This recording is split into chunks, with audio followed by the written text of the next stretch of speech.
Hey there guys, what is happening? My name is Sumit Chatterjee from the Flow Zone Academy, and I'm a flow state coach, which means I help you feel better and perform better. It's strange looking at myself right now because I have shaved. This is my new avatar. Alright. Today I want to speak to you guys about hacking your prana. Now what exactly is prana? Prana is alchemical sulfur, chi, ki, universal energy, life force. It goes by many different names. But primarily the word prana is related to our breath. What would you do if you could crack the universe's ultimate power? You see, we as human beings, we're constantly spilling our prana and our energy all over the place.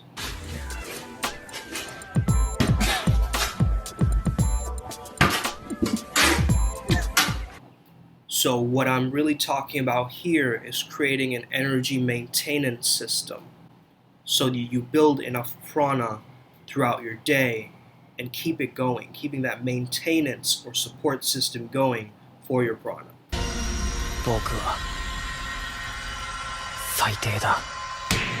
See, a lot of things take our energy away. One of the ways that takes away our energy is pretending to be someone that we're not. Stop saying I look like Chicken Little. That putting on that social mask can be very depleting for our energy. Another thing which can drain our energy is different toxic environments or toxic people. You're so stupid. The more we buy into that reality, the more we start to believe in other people's, toxic statements or negative statements. The next thing is, I want to give you a practice for your prana. Now, you might have tried this if you're a yogi or you've practiced yoga in the past. You might have noticed that they rub their hands together. So this is actually a way to charge up your prana. This is very powerful, especially if you give yourself a visualization. Again, if you go back to my video about social dynamics and state control and flow, you will understand another way to use this exercise with a visualization. But for right now, we're just rubbing our hands together like we're creating a fire. And if you put your fingers apart and your hands apart, you'll notice a little bit of a tingling, very subtle. If you can feel that electrical charge, you can then use that, tap it over your body. You can even put it on your face, okay? Other thing that really affects your prana is your diet. And I'm not talking about just nutrition as a diet. I'm talking about the kind of mental images you're consuming. What are you listening to? What are you watching? All of these things have an influence on your prana.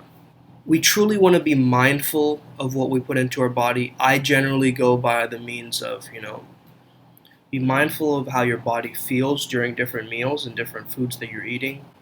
And, diets evolve over time just as we do. Your body knows the answers. Now, you might eat some chocolate, but then right afterwards you feel bad about eating that chocolate. And that guilt actually creates a different experience for you, and you feel worse as a byproduct. But if you eat chocolate unapologetically, without guilt, just celebrating, just having a little piece, you feel great, you feel better. You don't have anybody shame you, you see what I'm saying? So it's the intention that we place on the food as well. It's the intention that we place on the choice of watching something as well. So if you're making the intentional choice, I'm going to watch a horror movie, I'm going to get scared, I like that feeling, I want to feel something, that's okay, but just, have that suspension of disbelief, go into it like that, rather than going into it like not knowing anything and then scaring yourself and having nightmares and then not being able to sleep. So you see, it's the intention that we give to it. Another way, obviously, for men watching, I can recommend to you trying semen retention. By not actually ejaculating, by keeping your seed within you, you're actually raising your life force energy, raising that prana. You'll notice the glow also there. I have this glow right now, and I'm pretty sure that's from that. I've gone 100 plus days, so I'm pretty in it. This war's bare blue, innit? So you want to notice the 4 elements: earth, wind, water, fire. So now I'm also going to add ether to this mix as well. So earth, let's start with earth. So earth is living in nature. For example, camping can help raise your prana. Walking on the earth barefoot can raise your prana. Touching the earth, gardening, hugging trees, looking at mountains, eating hand-picked fresh fruit and veggies as well, living in natural houses, and above all, respecting nature. So just like you're watering the plant, you've got to water the seeds of your mind as well. We want to drink pure, clean water that is free of chemicals and free of toxins.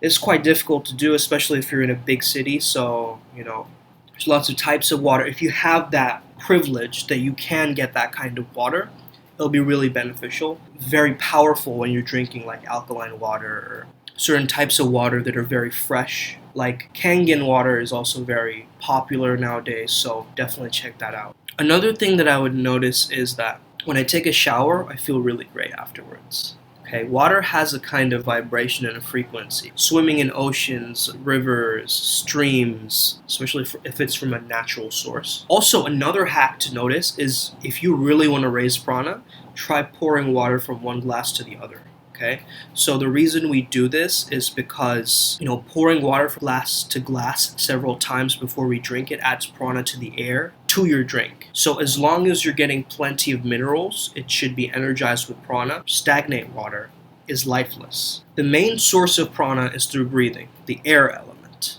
Okay, so having a consistent pranayama practice. Prana is both our breath and it animates every particle in this universe. Yama is just a way to regulate, control, or to channel.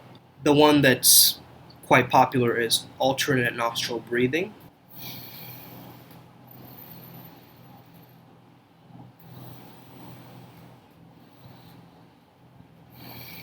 It's really super powerful. Inhaling pure fresh air, airing out rooms, staying away from polluted environments can help us increase our prana. Then we have things like breath work. Okay, there's many types of breath work. One that I particularly love is clenching all your intrinsic muscles, holding it, and then letting go. You also want to try different things like box breathing. So that's like 5 seconds inhale, 5 second hold, 5 second exhale, 5 second hold.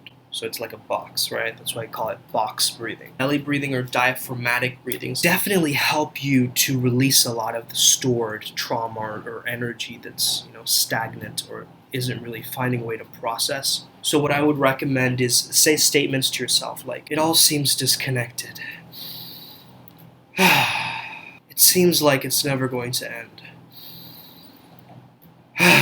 You're admitting it to yourself what you're feeling and what it seems like. Okay, you're not saying that this is it for sure, but you're saying it seems like. So you're not stamping a label on it, but you're just noticing what comes up for you.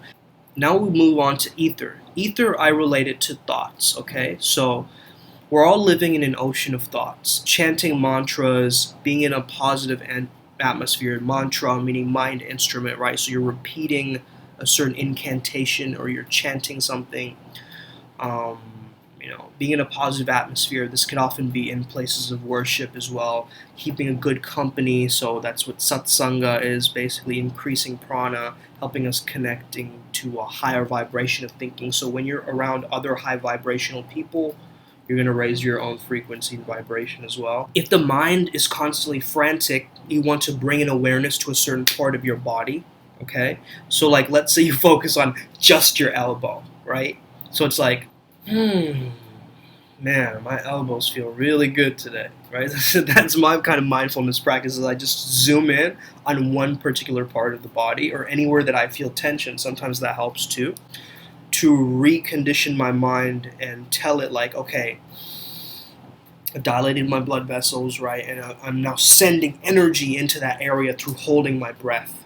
When we have inflammation and obstruction, so if we mess with our oxygen level, that's going to affect our pranic force as well.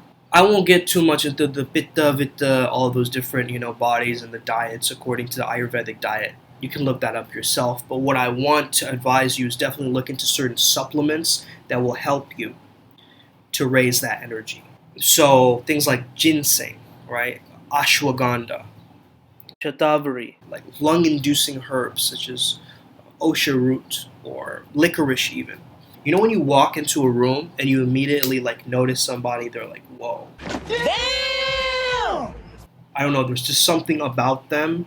They probably have a very high level of prana. Okay? They're upbeat, but they're calm. they're in their own element, they're doing their thing, that's a person with very high prana levels. So if you want to get there, practice what I've told you so far. Notice those elements and do what you can to sustain that positive atmosphere for yourself. I think that's really important. I hope this video helped you out today. Share it with a friend if you want. Have an amazing rest of your day. May the flow be with you and stay legendary.